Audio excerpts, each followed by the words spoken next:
ಹೇಗಿದ್ದೀರಾ? ಎಲ್ಲರೂ ಚೆನ್ನಾಗಿದ್ದೀರಾ ಅಂದ್ಕೊಂಡಿದ್ದೀನಿ. ನಾನು ಕೂಡ ಚೆನ್ನಾಗಿದ್ದೀನಿ. ಯಾರೆಲ್ಲ ಹೊಸದಾಗಿ ನನ್ನ ಚಾನಲ್ನ ನೋಡ್ತಾ ಇದ್ದೀರಾ, ಸಬ್ಸ್ಕ್ರೈಬ್ ಮಾಡ್ಕೊಳ್ಳಿ ನಮ್ಮ ಚಾನಲ್ನ, ಹಾಗೂ ಲೈಕ್ ಮಾಡಿ ಮತ್ತು ಶೇರ್ ಮಾಡಿ, ಕಮೆಂಟ್ ಮಾಡಿ. ಬನ್ನಿ ಇವತ್ತಿನ ಲಾಗನ್ನು ಸ್ಟಾರ್ಟ್ ಮಾಡೋಣ. ಬೆಳಗ್ಗೆ ಹೊತ್ತಲ್ಲಿ ಎಲ್ಲ ಕೆಲಸನೆಲ್ಲ ಮುಗಿಸಿ ನಾನು ತರಕಾರಿ ತರೋದಕ್ಕೆ ಅಂತ ಹೊರಗಡೆ ಹೋಗಿದ್ದೆ. ಸ್ವಲ್ಪ ತರಕಾರಿಯನ್ನು ತಗೊಂಡು ಬಂದಿದ್ದೀನಿ. ಸಾಂಬಾರು ಕೂಡ ಮಾಡಬೇಕು, ಸಾಂಬಾರು ಮತ್ತು ಅನ್ನ ಎರಡನ್ನೂ ಮಾಡಬೇಕು. ಬನ್ನಿ ಏನು ತಂದಿದ್ದೀನಿ ಅಂತ ಹೇಳಿ ನಾನು ತೋರಿಸ್ತೀನಿ. ನೋಡಿ, ಕೊತ್ತಂಬರಿ ಸೊಪ್ಪನ್ನು ತಗೊಂಡು ಬಂದಿದ್ದೀನಿ.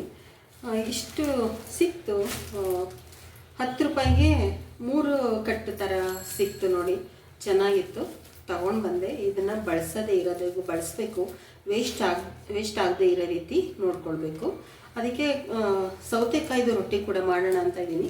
ಸೌತೆಕಾಯಿ ರೊಟ್ಟಿಗೆ ಕೂಡ ಇದನ್ನು ಜಾಸ್ತಿ ಹಾಕ್ಕೊಳ್ಬೋದು. ಇದನ್ನು ಜಾಸ್ತಿ ಹಾಕ್ಕೊಂಡ್ರೆ ತುಂಬಾ ಟೇಸ್ಟಾಗಿರುತ್ತೆ. ಅಷ್ಟೇ ಅಲ್ಲ, ಕ್ಯಾರೆಟ್ ಕೂಡ ತಗೊಂಡು ಬಂದೆ. ಪಲ್ಯನೂ ಮಾಡ್ಕೊಳ್ಬೋದು, ನನ್ನ ಮಗಳಿಗೆ ಜ್ಯೂಸು ಅಂತ ಇದ್ಲು, ಅದು ಕೂಡ ಮಾಡ್ಬೋದು. ಆಮೇಲೆ ನೋಡಿ, ಬೀನಿಸನ್ನು ತಗೊಂಡು ಬಂದಿದ್ದೀನಿ. ಒಂದು ಅರ್ಧ ಕೆಜಿನೇ ತೊಗೊಂಡು ಬಂದೆ. ಬೀನಿಸು ಎಷ್ಟಿದ್ರೂ ಕೂಡ ಒಳ್ಳೆಯದು. ನೋಡಿ, ಆಲೂಗೆಡ್ಡೆ ಕೂಡ ತೊಗೊಂಡು ಬಂದಿದ್ದೀನಿ. ಹತ್ರನೇ ಇದೆ, ದೂರ ಏನು ಹೋಗ್ಬೇಕಾಗಿಲ್ಲ. ಬೇಕಾದಾಗ ಹೋಗಿ ನಾನು ತೊಗೊಂಡು ಬರ್ಬೋದು. ಹಿಂದೆ ಎಲ್ಲ ಬೇಕಾದಾಗೆಲ್ಲ ಹೋಗಿ ತರೋಕ್ಕಾಗ್ತಾ ಇರಲಿಲ್ಲ. ನಾವು ತರಕಾರಿ ನೋಡಿದಾಗ ತಂದು ಇಟ್ಕೊಂಡು ಬಿಡ್ಬೇಕಾಗಿತ್ತು. ಬೇಕಾದಾಗ ಅಂತಂದರೆ ಸಿಟಿಗೆ ಹೋಗಿ ತೊಗೊಂಡು ಬರಬೇಕಾಗಿತ್ತು. ಇವಾಗೇನು ಆ ರೀತಿ ಇಲ್ಲ, ಬೇಕು ಅಂದ ತಕ್ಷಣ ಹೋಗಿ ತರ್ಬೋದು. ನೋಡಿ, ಸೌತೆಕಾಯಿ ಕೂಡ ತಗೊಂಡು ಬಂದಿದ್ದೀನಿ. ಊಟಕ್ಕೆ ನೆಂಚ್ಕೊಳ್ಳೋಕ್ಕೂ ಆಯಿತು. ಕುಕ್ಕುಂಬರ್ದು ಸೌತೆಕಾಯಿ ರೊಟ್ಟಿನ ಮಾಡಬೇಕು ಅಂತ ಹೇಳಿ ನಾನು ತಗೊಂಡು ಬಂದಿದ್ದೀನಿ. ಸ್ವಲ್ಪ ಶುಂಠಿ ತಗೊಂಡು ಬಂದಿದ್ದೀನಿ, ಶುಂಠಿ ಇರಬೇಕು.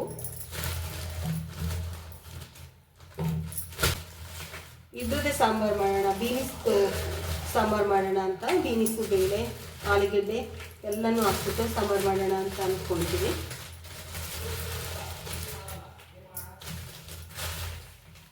ನೋಡಿ, ಇಷ್ಟು ಕೂಡ ಇವತ್ತು ತಗೊಂಡು ನೋಡಿ, ಇಷ್ಟು ಎಲ್ಲ ತರಕಾರಿಗಳನ್ನ ಇವತ್ತು ತಗೊಂಡು ಬಂದಿದ್ದೀನಿ. ಬೀನಿಸು ಅರ್ಧ ಕೆಜಿನೇ ತೊಗೊಂಡು ಬಂದಿದ್ದೀನಿ. ಇವಾಗ ಸಾಂಬಾರು ಮಾಡ್ತೀನಿ, ಉಳಿದಿರೋದನ್ನು ಬೇಕಾದರೆ ಪಲ್ಯ ಮಾಡ್ಕೊಳ್ಳೋಣ ಅಂತ. ಬನ್ನಿ, ಇವತ್ತು ಬೀನಿಸು ಬೇಳೆ ಸಾಂಬಾರು ಮಾಡಿ ಅನ್ನ ಮಾಡೋಣ. ಸಂಜೆಗೆ ಮಾತ್ರ ಸೌತೆಕಾಯಿ ರೊಟ್ಟಿನ ಮಾಡಬೇಕಂತ ಅಂದ್ಕೊಂಡಿದ್ದೀನಿ. ನೋಡೋಣ. ನೋಡಿ, ತೊಗರಿಬೇಳೆನ ಸ್ವಲ್ಪ ತಗೊಂಡಿದ್ದೀನಿ. ಅದಕ್ಕೆ ನಾನು ಮಸೂರು ದಾಲ್ನ ಮಿಕ್ಸ್ ಮಾಡ್ತೀನಿ. ನೋಡಿ, ಅದರ್ಧ ಇದರ್ಧ ಹಾಕ್ಕೊಂಡು ನಾನು ಸಾಂಬಾರನ್ನು ಮಾಡ್ಕೊಳ್ತೀನಿ. ತುಂಬಾ ಟೇಸ್ಟಾಗಿರುತ್ತೆ ಅಂಥೇಳಿ. ಅಷ್ಟೇ ಅಲ್ಲ, ಮಸೂರು ದಾಲ್ ತುಂಬಾ ಒಳ್ಳೆಯದು.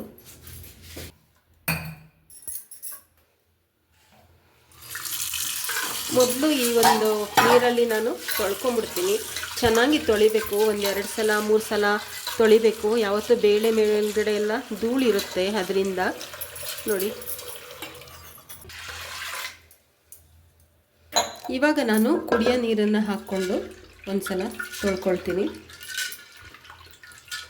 ನೋಡಿ, ಬೇಳೆನ ಯಾವತ್ತೂ ಇದೇ ಥರ ಮಾಡಿ ಹಿಂಗೆ ಚೆನ್ನಾಗಿ ತೊಳ್ಕೊಬೇಕು. ಈ ಥರ ಯಾವುದೇ ಬೇಳೆ ಕಾಳು ಯಾವುದಾದ್ರೂ ಅಷ್ಟೇ.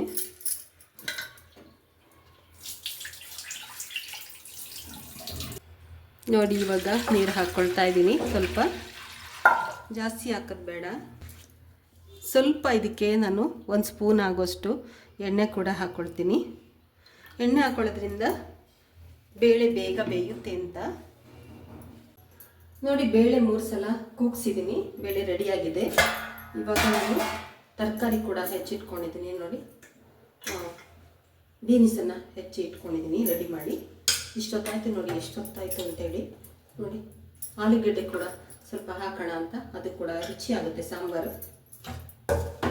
ಆಲೂಗೆಡ್ಡೆ ಬೇಡ ಅಂದವರು ಬರೀ ಇದೊಂದನ್ನೇ ಹಾಕಿ ಕೂಡ ಸಾಂಬಾರನ್ನು ಮಾಡ್ಕೊಳ್ಬೋದು. ಇವಾಗ ನಾನು ತೆಂಗಿನಕಾಯಿ ಹಾಕ್ತಾಯಿಲ್ಲ, ನೋಡಿ, ಕೊಬ್ಬರಿಯನ್ನು ಹಾಕ್ತಾಯಿದ್ದೀನಿ. ಕೊಬ್ಬರಿನ ತುರಿದು ಮಿಕ್ಸಿ ಮಾಡಿಬಿಟ್ಟು ಹಾಕ್ಕೊಳ್ತೀನಿ. ಕೊಬ್ಬರಿ ಮತ್ತು ಟೊಮೆಟೊ ಹಣ್ಣು ಎರಡೂ ಕೂಡ ಮಿಕ್ಸಿ ಮಾಡ್ಕೊಳ್ತೀನಿ.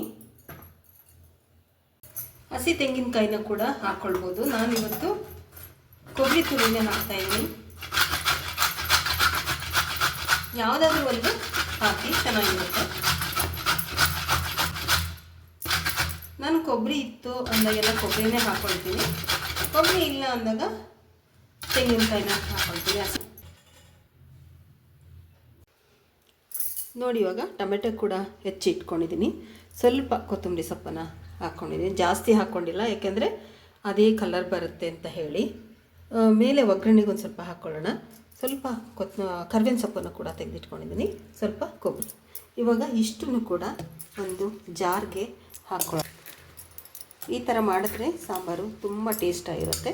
ಎಲ್ಲ ರೀತಿಯೂ ಒಂದೊಂದು ಸಲ ಮಾಡ್ತಾಯಿರ್ತೀನಿ ನಾನು, ಒಂದೇ ಥರ ಮಾಡೋಕ್ಕೋಗಲ್ಲ. ಒಂದೊಂದು ಸಲ ರುಬ್ಬದೆ ಕೂಡ ಮಾಡ್ಕೊಳ್ತಾ ಇರ್ತೀನಿ. ನೋಡಿ, ಇವಾಗ ಒಂದು ಬಾಣಲೆ ಇಟ್ಕೊಂಡಿದ್ದೀನಿ ಒಗ್ಗರಣೆಗೆ. ಯಾವ ರೀತಿ ಸಾಂಬಾರು ಮಾಡ್ತೀನಿ ಅಂತ ನೋಡಿ. ಇದಕ್ಕೆ ನಾನು ಸ್ವಲ್ಪ ಎಣ್ಣೆನ ಹಾಕ್ಕೊಳ್ತೀನಿ. ಸ್ವಲ್ಪ ಸಾಸಿವೆ ಹಾಕ್ಕೊಳ್ಳೋಣ. ಸ್ವಲ್ಪ ಜೀರಿಗೆ ಹಾಕ್ಕೊಳ್ತೀನಿ.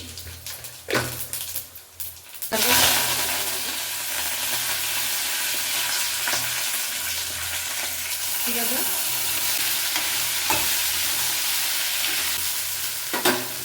ಈಗ ಆಲೂಗೆಡ್ಡೆನ ಹಾಕ್ಕೊಳ್ತೀನಿ.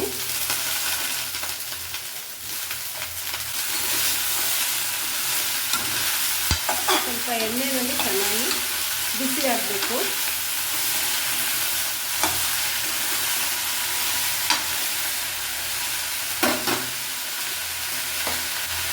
ಇವಾಗ ನೋಡಿ, ರುಬ್ಬಿಟ್ಕೊಂಡಿದ್ದೀನಲ್ಲ ಅದನ್ನು ಹಾಕ್ಕೊಳ್ತೀನಿ.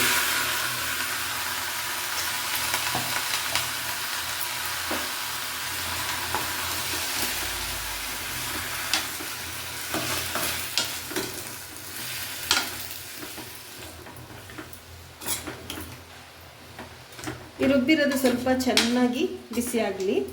ಆಮೇಲಿಂದ ಇದಕ್ಕೆ ಖಾರದ ಪುಡಿ ಹಾಕ್ಕೊಳ್ಳೋಣ. ಖಾರದ ಪುಡಿ ನಿಮ್ಮ ಮನೇಲಿ ಯಾವುದು ಸಾಂಬಾರಿಗೆ ಬಳಸ್ತೀರಾ ಅದನ್ನೇ ಹಾಕ್ಕೊಳ್ಳೋದು. ಇದಕ್ಕೆ ಅಂತ ಸಪ್ರೇಟಾಗಿ ನಾನು ಖಾರನ ರೆಡಿ ಮಾಡ್ಕೊಂಡಿಲ್ಲ. ಉರಿ ಸ್ವಲ್ಪ ಜೋರಾಗಿ ಇಟ್ಕೊಳ್ತೀನಿ. ಈಗ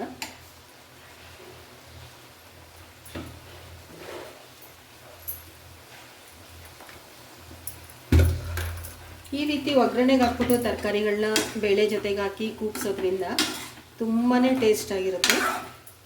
ಒಂದೊಂದು ಸಲ ಏನು ಮಾಡ್ತೀನಿ, ಬೇಳೆ ಜೊತೆಗೇ ಎಲ್ಲನೂ ಹಾಕ್ಕೊಂಬಿಡ್ತೀನಿ. ಎಲ್ಲನೂ ಹಾಕಿ ಒಂದೇ ಸಲ ಸಾಂಬಾರನ್ನು ಮಿಕ್ಸ್ ಮಾಡ್ಕೊಂಬಿಡ್ತೀನಿ.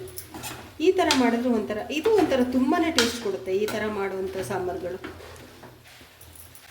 ಈಗ ನಾನು ಸ್ವಲ್ಪ ಖಾರದ ಪುಡಿಯನ್ನು ಹಾಕ್ಕೊಳ್ತೀನಿ.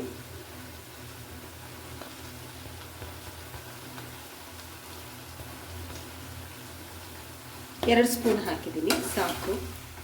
ಖಾರ ಸ್ವಲ್ಪ ಕಡಿಮೆನೇ ಇರಲಿ ಅಂತ. ನಿಮಗೆ ಖಾರ ಇನ್ನೂ ಜಾಸ್ತಿ ಬೇಕು ಅಂದರೆ ಇನ್ನೂ ಒಂದು ಸ್ಪೂನನ್ನು ಹಾಕ್ಕೋಬೋದು.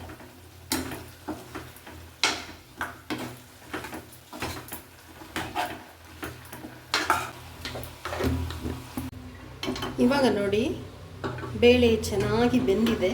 ಇವಾಗ ಇದನ್ನು ತರಕಾರಿನೆಲ್ಲ ಇದಕ್ಕೆ ನಾನು ಮಿಕ್ಸ್ ಮಾಡ್ತೀನಿ. ನೋಡಿ, ಬೇಳೆ ಎಲ್ಲ ಚೆನ್ನಾಗಿ ಬೆಂದಿದೆ. 3 ಸಲ ಕೂಗಿಸ್ಕೊಂಡಿದ್ದೀನಿ. ಇವಾಗ ಇದ್ರ ಜೊತೆಗೆ ನಾನು ತರಕಾರಿನ ಹಾಕ್ತೀನಿ. ನೋಡಿ,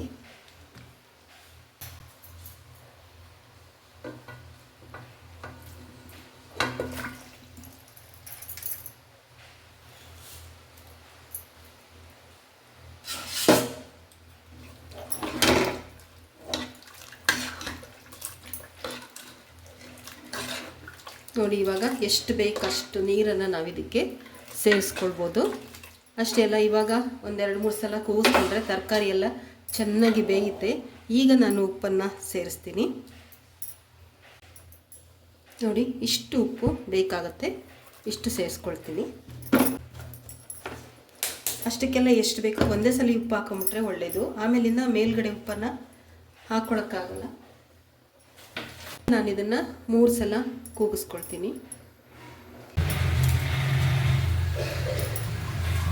ನೋಡಿ, ಸೌತೆಕಾಯಿ ಎಲ್ಲ ಹೆಚ್ಚಿ ರೆಡಿ ಮಾಡ್ಕೊಂಡಿದ್ದೀನಿ. ಅನ್ನ ಕೂಡ, ಕುಕ್ಕರ್ ಕೂಡ ಕೂಗಿದೆ. ಇವಾಗ ನೋಡಿ, ಪದೇ ಪದೇ ದೊಡ್ಡ ಬಾಟ್ಲೆ ತಗೊಳ್ಬೇಕಲ್ಲ ಅಂತ ಹೇಳಿ ನಾನು ಈ ಥರ ಒಂದು ಚಿಕ್ಕದಾದಂತಹ ಒಂದು ಡಬ್ಬವನ್ನು ತಗೊಂಡಿದ್ದೀನಿ. ನೋಡಿ, ಸ್ಟೀಲ್ದು ಎಷ್ಟು ಚೆನ್ನಾಗಿದೆ ಅಂತ. ಇವಾಗ ಇದ್ರೊಳಗಡೆಗೆ ನಾನು ತುಪ್ಪನ ಹಾಕಿ ಇಟ್ಕೊಳ್ತೀನಿ. ಈಸಿ ಆಗುತ್ತೆ. ಪದೇ ಪದೇ ದೊಡ್ಡದೇ ತೊಗೋಬೇಕು. ಇವಾಗ ನಾನು ಇದ್ರೊಳಗಡೆಗೆ ಸ್ವಲ್ಪ ಹಾಕ್ಕೊಳ್ತೀನಿ.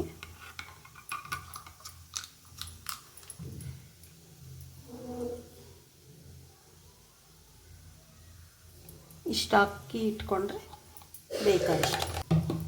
ಇವಾಗ ಏನಾಗುತ್ತೆ ಅಂದರೆ ನೋಡಿ, ಮುಚ್ಚಳ ಕೂಡ ಇರುತ್ತೆ ಅಲ್ಲೇ.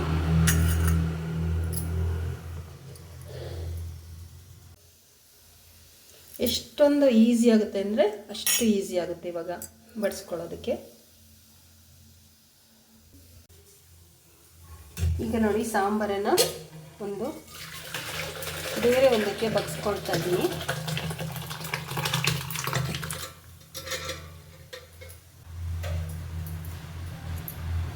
ಈಗ ನಾವು ಇದಕ್ಕೆ ಒಂದು ಒಗ್ಗರಣೆನ ಮಾಡ್ಕೊಳ್ಳೋಣ. ಮತ್ತು ಮೇಲೂ ಒಗ್ಗರಣೆ ಹಾಕಿದ್ರೆ ತುಂಬ ಟೇಸ್ಟ್ ಬರುತ್ತೆ ಸಾಂಬಾರು. ನೋಡಿ, ಒಗ್ಗರಣೆಗೆ ಒಂದು ಬಾಣಲಿನ ಇಟ್ಕೊಂಡಿದ್ದೀನಿ.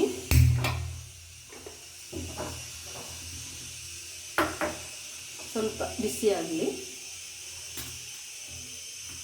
ಒಗ್ಗರಣೆಗೆ ತುಪ್ಪ ಬೇಕಾದರೂ ಹಾಕ್ಕೊಳ್ಬೋದು, ಎಣ್ಣೆ ಬೇಕಾದರೂ ಹಾಕ್ಕೊಳ್ಬೋದು. ನಾನು ಎಣ್ಣೆನೇ ಹಾಕ್ತಾಯಿದ್ದೀನಿ.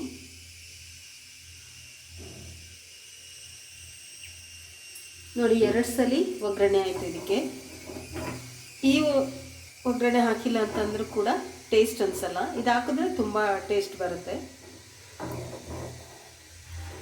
ಸ್ವಲ್ಪ ಸಾಸಿವೆ ಹಾಕ್ಕೊಳ್ಳೋಣ. ಜೀರಿಗೆ ಕೂಡ ಹಾಕ್ಕೊಳ್ಳೋಣ. ಈಗಲೇ ಉರಿ ಇನ್ನೂ ಒಂದು ಸ್ವಲ್ಪ ಸಿಮ್ಮಲ್ಲಿ ಇಟ್ಕೊಳ್ಳೋಣ. ತುಂಬ ಉರಿ ಆದರೂ ಕೂಡ ಚೆನ್ನಾಗಿರಲ್ಲ. ಈಗ ನಾನು ಒಣಮೆಣಸಿನ್ಕಾಯಿನ ಹಾಕ್ಕೊಳ್ತಾ ಇದ್ದೀನಿ. ಇದು ಬ್ಯಾಡಗಿ ಮೆಣಸಿನಕಾಯಿನ ಹಾಕ್ಕೊಂಡಿದ್ದೀನಿ. ಅದ್ರ ಮೇಲೆ ಹಾಕ್ಕೊಳ್ಳೋಣ.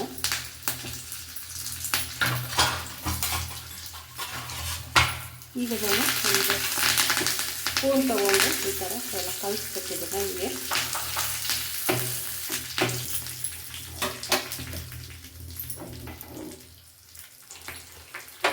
ನೋಡಿ, ಇದಕ್ಕೆ ಸ್ವಲ್ಪ ಹಿಂಗು ಕೂಡ ಈಗಲೇ ಹಾಕ್ಕೊಳ್ಳೋಣ. ನೋಡಿ, ಹಿಂಗು ನೋಡಿ, ನಾನು ಆವಾಗಲೇ ಹಾಕಲಿಲ್ಲ. ಆವಾಗಲೇ ಹಾಕಿದರೆ ಅದು ಹಿಂಗುದು ಟೇಸ್ಟ್ ಬರಲ್ಲ. ಅದಕ್ಕೆ ನಾನು ಈ ಒಂದು ಒಗ್ಗರಣೆಯಲ್ಲಿ ಕೊನೆಯಲ್ಲಿ ಒಗ್ಗರಣೆ ಕೊಡ್ತೀವಲ್ಲ, ಆವಾಗ ಹಿಂಗುನ ಹಾಕ್ಕೋಬೇಕು, ಚೆನ್ನಾಗಿರುತ್ತೆ. ಸಾಕು. ಇವಾಗ ಸ್ಟವನ್ನು ಆಫ್ ಮಾಡ್ಕೊಳ್ತೀನಿ. ನೋಡಿ, ಸ್ವಲ್ಪ ಕೊತ್ತಂಬರಿ ಸೊಪ್ಪು ಕೂಡ ಇವಾಗ ಹಾಕ್ಕೊಳ್ತೀನಿ.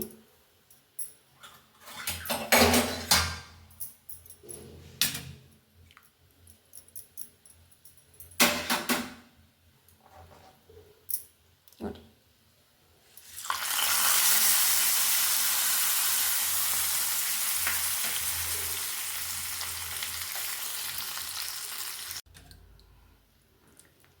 ನೋಡಿ, ಇವಾಗೆಲ್ಲ ಒಗ್ಗರಣೆನೆಲ್ಲ ಚೆನ್ನಾಗಿ ಕೈ ಆಡಿಸ್ಕೊಳ್ಳೋಣ. ನೋಡಿ ಎಷ್ಟು ಚೆನ್ನಾಗಿದೆ ಅಂತ. ಒಣಮೆಣಸಿನಕಾಯಿ ಒಗ್ಗರಣೆ ಹಾಕಿದ್ರೆ ತುಂಬಾ ಟೇಸ್ಟ್ ಆಗಿರುತ್ತೆ ಈ ಸಾಂಬಾರು.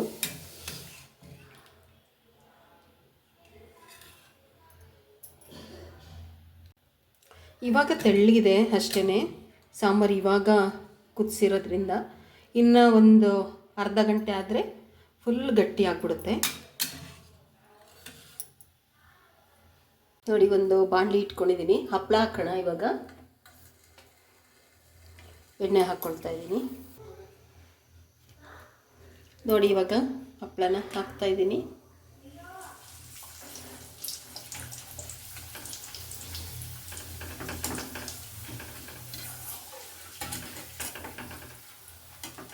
ಅದು ಭಾನುವಾರದೊತ್ತು ಈ ಥರ ಎಲ್ಲ ಅಡುಗೆ ಮಾಡಿ ಕೊಟ್ಬಿಟ್ರೆ ಎಲ್ರಿಗೂ ಎಷ್ಟು ಖುಷಿಯಾಗುತ್ತೆ ಅಂದರೆ ಅಷ್ಟು ಖುಷಿಯಾಗುತ್ತೆ.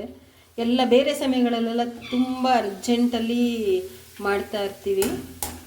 ಸಣ್ಣನಾದರೂ ಸ್ವಲ್ಪ ಎಲ್ಲ ನಿಧಾನಕ್ಕೆ ಮಾಡೋಣ ಅಂತೇಳಿ ನಾನು ನಿಧಾನವಾಗಿ ಮಾಡಿದ್ದೀನಿ ಇವತ್ತು ಅಡುಗೆನೆಲ್ಲ.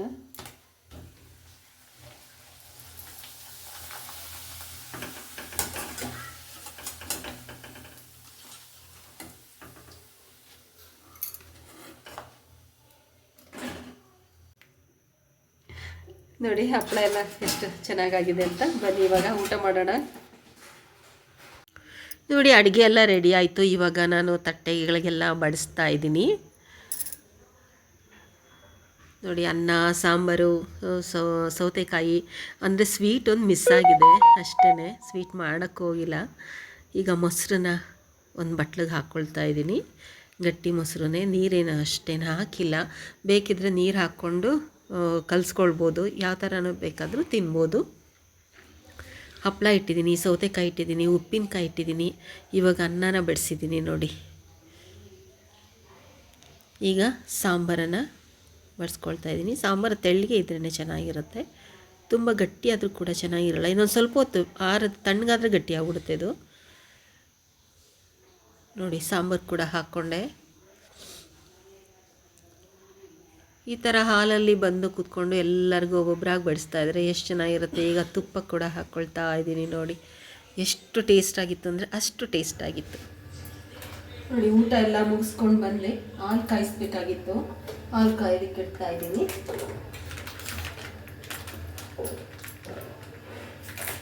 ಅಡುಗೆ ಮನೆಯಲ್ಲಿ ಇರುವಾಗಲೇ ಎಲ್ಲ ಕೆಲಸಗಳನ್ನ ಮುಗಿಸ್ಕೊಂಡು ಹೊರಗಡೆ ಹೋದರೆ ಸರಿ, ಇಲ್ಲ ಅಂತಂದರೆ ಏನಾಗುತ್ತೆ ಅಂದರೆ ಮರ್ತ್ಕೊಂಡ್ಬಿಡ್ತಾ ಇರ್ತೀವಿ.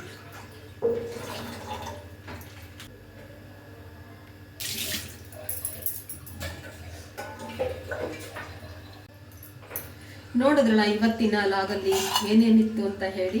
ಈ ಥರ ಎಲ್ಲ ಸಾಂಬಾರನ್ನು, ತರಕಾರಿ ಸಾಂಬಾರನ್ನು ಮಾಡಿಕೊಂಡು ಊಟ ಮಾಡೋದು ತುಂಬ ಟೇಸ್ಟಾಗಿರುತ್ತೆ. ಇವತ್ತಿನ ಲಾಗ್ ಇದಾಗಿತ್ತು. ಎಲ್ಲರಿಗೂ ಕೂಡ ಈ ಒಂದು ವಿಡಿಯೋ ಇಷ್ಟ ಆಗಿದೆ ಅಂತ ತಿಳ್ಕೊಂಡಿದ್ದೀನಿ. ಇಷ್ಟ ಆದರೆ ಏನು ಮಾಡಬೇಕು, ಲೈಕ್ ಮಾಡಬೇಕು, ಹಾಗೂ ಶೇರ್ ಮಾಡಬೇಕು, ಮತ್ತು ಕಮೆಂಟ್ ಮಾಡಬೇಕು. ಇಷ್ಟೊತ್ತರೆಗೂ ಕೂಡ ಈ ವಿಡಿಯೋ ನೋಡಿದ್ದಕ್ಕೆ ತಮ್ಮೆಲ್ಲರಿಗೂ ಕೂಡ ನನ್ನ ತುಂಬು ಹೃದಯದ ಧನ್ಯವಾದಗಳು.